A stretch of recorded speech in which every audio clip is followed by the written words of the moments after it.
Marcus Webb was 67 years old, and for 3 winters straight, he slept behind a laundromat in Cleveland. With nothing but a tarp between him and the concrete, his neighbors knew his name. They waved, they brought him coffee sometimes, and then every single night, they walked past him and went inside their warm homes while he stayed out there in the cold. Then one afternoon, a young mechanic from 3 blocks overspent less than $500 on scrap steel and welded him a small curved shelter on wheels, just big enough to sleep in off the ground. Marcus hung a hand-painted sign on the door. It said, "Warm at last." The video of that build hit 4.2 million views in a week, and nobody watching knew what was set in motion.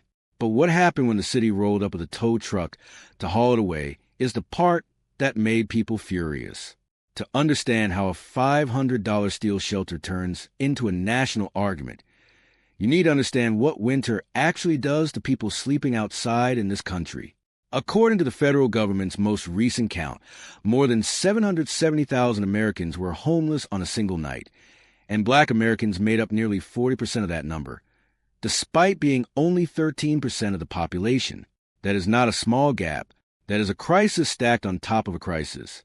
And while politicians debated budgets and 5-year plans, something else was already happening at street level. Ordinary Americans, people with no government title and no seat on any council, started picking up welders and scrap steel and building shelters for their homeless neighbors. Every winter, emergency rooms across the country see a spike in hypothermia cases among people with nowhere warm to go.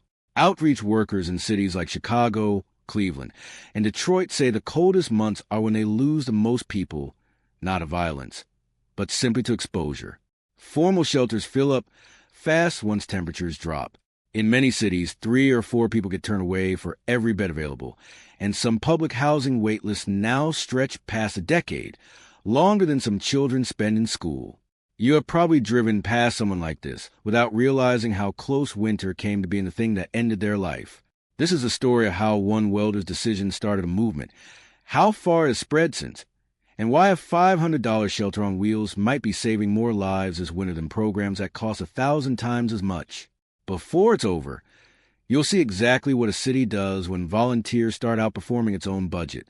The man in that video was Darnell Price, a 29-year-old mechanic who had grown up 2 streets over from the laundromat where Marcus Webb slept. Records from a local nonprofit later confirmed Darnell had been homeless himself for 8 months in his early 20s, bouncing between a cousin's couch and a car he was still paying off. He knew what it felt like to have no address to put on a job application. Marcus Webb had been sleeping behind that laundromat for 3 winters, according to neighbors. Everybody on the block knew him. They knew he used to work at the steel plant before it closed. They knew he had a daughter somewhere in Georgia he had not spoken to in years. And still, nobody did anything about it. One night, Darnell watched Marcus wrap himself in a wet tarp during a hailstorm, and something in him just broke. Not sadness, anger. He later told a local reporter, "Everybody on this block speaks to that man by name, and not one of us thought to build him a door that locks." So Darnell pulled scrap steel sheeting out of the shop where he worked, borrowed a welder for a weekend, and built an 8-foot curved shelter low enough to ground that the wind rolled over it instead of through it. It had a hinged door, a padlock, a foam-insulated floor, and enough headroom to sit up.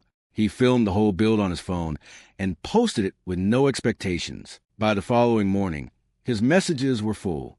Welders offering free steel. Veterans offering labor. A woman in Ohio offered to drive 4 hours with blankets. Kids as young as 9 were asking their parents to donate lunch money. Darnell started a fundraiser called Steel in the Door and, according to the platform's own records, passed $40,000 in under a week. Over the next 2 months, he built and gave away 11 more shelters across Cleveland, refining the design each time. He added solar-charged lighting, a carbon monoxide detector, and a steel floor plate to stop prying it open from below. Cost per unit landed around $650, materials included, according to receipts he later shared with local press. Each shelter got painted a different color so residents could tell there's a part at a glance, and each one sat on locking caster wheels, so it could legally be moved rather than permanently parked. For the first time in 3 winters, Marcus Webb had a door he could lock from the inside. But the city of Cleveland did not celebrate Darnell Price. 3 weeks after the video went viral, code enforcement officers showed up on the block with a flatbed truck and hauled away 2 of the shelters, including the one parked behind the laundromat. They tagged the rest for removal within 30 days. A spokesperson for the mayor's office called the units a fire and sanitation hazard and said the people living in them will be better served by the city's existing shelter system. Keep in mind, this was the same city that had spent 4 years and $180 million on a homelessness reduction plan that, by its own reporting, had housed fewer than a third of the people it promised. The same city where men and women were still lined up outside overflow shelters every night that dropped below freezing, turned away once the beds ran out, and their answer to a mechanic spending his own paycheck to give people a locked door was to send a crew to take it away. The backlash did not come quietly, and it did not come fast. Local news picked up the story first, then a petition, then a city council meeting that usually drew a handful of residents filled past capacity, with people holding signs that read, "Let them sleep warm." The mayor's office went silent for 4 days. On the 5th day, a city attorney quietly told a local station the units were being reviewed, without saying what that meant or when it would end. It took 10 more days before the city finally returned both confiscated units and paused further removals. Pending a policy review it never actually finished writing. Darnell did not slow down. If anything, he built faster. By the following spring, he had partnered with a local nonprofit, formalized his group under the name Steel Doors Cleveland, and expanded his builds into small clusters of 4 or 5 units, grouped around a shared water tank and a portable heater. His newer units ran closer to $900 each, but now included steel-reinforced hinges, a raised floor to keep out standing water, and a small vented stove safe enough to use indoors. The city had tried to shut it down. Instead, it had turned one welder with a torch into an organization with a waiting list, and a policy review still sitting unfinished in someone's inbox. About 700 miles south in Memphis, Tennessee, a different group had already been building toward the same answer for almost 2 years. Willie Banks grew up watching his own uncle cycle in and out of homelessness, and lost him to hypothermia under an overpass when Willie was still a teenager. He carried that for decades, first as a steel worker, then, after retiring, as a man who could not stop thinking about the Uncle Nobody had built anything for. Renee Fields had her own version of that memory. She spent 2 winters as a child sleeping in her mother's car, and she later said she still remembers the specific sound a car door makes when it is the only door you have. In 2019, the 2 of them founded New Ground Village out of the parking lot of a small Baptist church on the city's south side. Neither of them trusted the idea that a family could wait years on a list just to be warm. Their solution was simple: build a small cluster of insulated steel shelters on donated church land, and surround it with the kind of support most shelters never offer. Today, that cluster holds 22 units, each about 80 square feet, wired for a single outlet and a space heater, and set on a gravel pad with proper drainage. Every unit connects to a shared bathhouse and laundry trailer at the edge of the lot. The cost to build each shelter runs close to $2,200, largely because New Ground insists on real insulation, a vented heater, and a door frame rated to hold up against forced entry. But the shelters are only half of what New Ground offers. Across the gravel lot sits a repurposed shipping container that serves as an intake office, where residents meet with a caseworker, apply for identification documents, get connected to job placement services, and access a small food pantry stocked mostly through church donations. That container has processed more than 900 intake visits since the program opened, according to New Ground's own records. Compare that to the city's official winter shelter, which operates out of a converted gymnasium 3 miles away, where residents sleep on cots in a single open room and are required to leave by 7 a.m. regardless of the weather. New Ground residents keep a key. They keep a door. They keep a mailing address that does not disappear when the sun comes up. Willie Banks put plainly to a local reporter, a gymnasium cot is shelter. A locked door with your name on the intake sheet is the beginning of a life. One of the first residents to move into New Ground was a woman named Loretta Sims. According to intake records, Loretta had worked 22 years as a home health aide before a car accident left her unable to lift patients. She lost the job within a month. Without the job, She lost the apartment 3 months after that. She moved in with her sister for a while. Then that arrangement broke down too, and by the time she found a church parking lot, she had been sleeping in her car for almost a year. She later told a caseworker the hardest part was not the cold. It was not knowing where she would be allowed to park each night. When Renee Fields offered her a unit, Loretta almost said no. She had heard promises before. She said she took the key anyway. Inside those first few weeks, a caseworker helped her apply for disability benefits she had never known she qualified for, and helped her track down a birth certificate that had been lost since the accident, according to New Grounds case files. A stable address meant she could finally list somewhere real on the paperwork. A locked door meant she stopped sleeping in 15-minute stretches, listening for footsteps outside the car. 6 months in, records show she started volunteering in the intake container 2 mornings a week, helping newer residents fill out the same forms that once overwhelmed her. She kept a small notebook of every resident's name and their favorite color, so when a new shelter got repainted, it matched something they liked. Here is the detail that separates New Ground from almost every shelter system in the country. When a resident like Loretta finally moves into permanent housing, she does not leave with nothing. She takes her bed, her dresser, her dishes, everything donated to her unit, straight into her new apartment. Volunteers restock the shelter within days for whoever is next. Loretta moved into a 1-bedroom apartment 11 months after taking that key, according to program records. She still comes back most Saturdays to help in the container. Her old unit, painted a soft green because that was her favorite color, is on its 4th resident now. If you have ever had a landlord slide a key across a counter to you, you know what that small piece of metal can mean to someone who has not had one in years. And the numbers tell the real story. Since Darnell Price built that first shelter behind the laundromat, the network of grassroots steel shelter builders across Cleveland, Memphis, and now for other cities has helped more than 2,600 people move off the street and into some form of stable housing. Of the people who moved from a shelter cluster like New Ground into permanent housing, 94% were still housed 1 year later, according to New Ground's own case files. Caseworkers there track every graduate personally, checking in by phone at 3 months, 6 months, and a full year out, something most large-scale programs simply do not have the staff to do. Compare that to Memphis's own flagship initiative, a $54 million program launched 5 years ago with the goal of ending chronic homelessness in the county within a decade. According to the city's own progress report, that program has permanently housed just under 1,900 people so far, at a cost of roughly $28,000 per person. New Ground's average cost to move someone from the street into a locked, insulated shelter and eventually into permanent housing runs closer to $6,500 per person, support services included.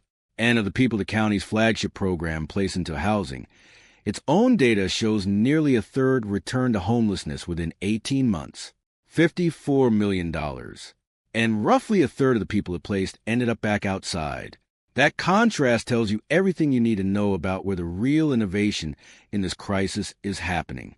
A volunteer with a welding torch in a church parking lot is producing better long-term outcomes at a fraction of the cost than a program with a press conference and a ribbon cutting. None of this is an argument that shelters, caseworkers, or public funding do not matter.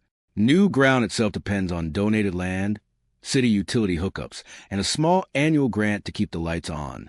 The difference is not money versus no money. The difference is speed, accountability, and whether the people building the solution have ever slept outside themselves. Darnell Price slept in a car for 8 months. Willie Banks lost an uncle to the cold. Renee Fields grew up sleeping in her mother's backseat. They did not need a committee to tell them what people needed. They already knew. A stack of scrap steel and a Saturday afternoon does not come with a press release. It does not come with a 5-year rollout plan or a line item in next year's budget hearing. What it comes with is a key that gets handed to somebody the same week they meet you, and a promise that gets kept because the person keeping it has slept in the car too. The movement has now spread to cities you might not expect. In Birmingham, Alabama, a retired deacon named Curtis Odom started welding shelters in his backyard after watching 3 members of his own congregation end up on the street within a single year, one of them a woman he had baptized as a child. He has built and given away 19 units so far, each costing around $700, painted the same deep red as the doors of his church, and each one blessed before it goes out on the truck. A resident named Ruth Halloway told a local station it was the first place in 4 years she could leave her belongings and know they would still be there when she got back. She keeps a small potted plant on the step outside her door, the first thing she says she has owned since losing her house. In Jackson, Mississippi, a mutual aid group called Roots and Rest runs a rent-to-own program. And after 5 years, the shelter and the small lot it sits on belong to the resident outright. In November, a man named Otis Freeman became the program's first owner and told the group's founder that his own father had picked cotton on land he never owned a single inch of. In Oakland, California, a coalition of black-owned construction firms donates labor one Saturday a month, building shelters behind a community center in East Oakland. Their units run closer to $1,100, built heavier for coastal wind and rain, with a small solar panel bolted to the roof and a rain barrel welded to the side. And in St. Louis, a group of retired factory workers calling themselves the Steel Brotherhood has built over 40 units in under a year, working out a donated warehouse, teaching a rotating group of teenagers from a nearby vocational program how to weld along the way, one more skill passed down instead of lost. Each city found its own version of the same idea. A church, a crew, a welder who had lived it. No task force required. No grant application. No line to wait in behind 100 other names. And, as you're about to see, no guarantee the city would leave any of it alone. But for every success story, there's a fight with local government. Zoning laws in most of these cities still make it nearly impossible to place a shelter like this legally. Building codes written decades ago never imagined an 80-square-foot steel structure on wheels as a legitimate residence. In some cities, a crew can build and hand over a shelter in a single weekend, but the permit process to place it on land legally can take over a year. Cities that should be thanking these volunteers for solving a problem they cannot solve themselves are instead sending code enforcement crews to threaten fines, or worse, confiscation, the same story that played out in Cleveland. But a few states are finally starting to notice. Tennessee recently announced a small grant program for church-affiliated tiny shelter villages, offering matching funds up to $50,000 per site. Alabama State Housing Office sent a representative to tour Curtis Odom's backyard operation in Birmingham, the first time in his 11 years of building that anyone from the state had shown up. It is not a revolution. It is a start. And a start from the top matters, less than what has already been happening from the ground up. So, how are people building $500 shelters that survive a winter and change a life, one weld at a time, with borrowed tools and their own money, because they refuse to wait for a 10-year plan to reach year 3? Darnell Price in Cleveland, Willie Banks and Renee Fields in Memphis, Curtis Odom in Birmingham, the Steel Brotherhood in St. Louis. None of them ran a nonprofit when they started. They saw someone they knew sleeping outside and decided they were done walking past them. There are still hundreds of thousands of people out there tonight with nowhere warm to go. But somewhere in Memphis, Loretta Sims just repainted a shelter soft green for the next person who will need it and left a note taped inside the door that simply says, "You are welcome here." Maybe that has always been the answer. Neighbors building for neighbors, one door at a time. If this video opened your eyes, hit subscribe. I cover stories like this every week, the ones that show you what is actually happening when the cameras are not rolling. And the story I have queued up next picks up right where Darnell's fight with the city left off. So stay close.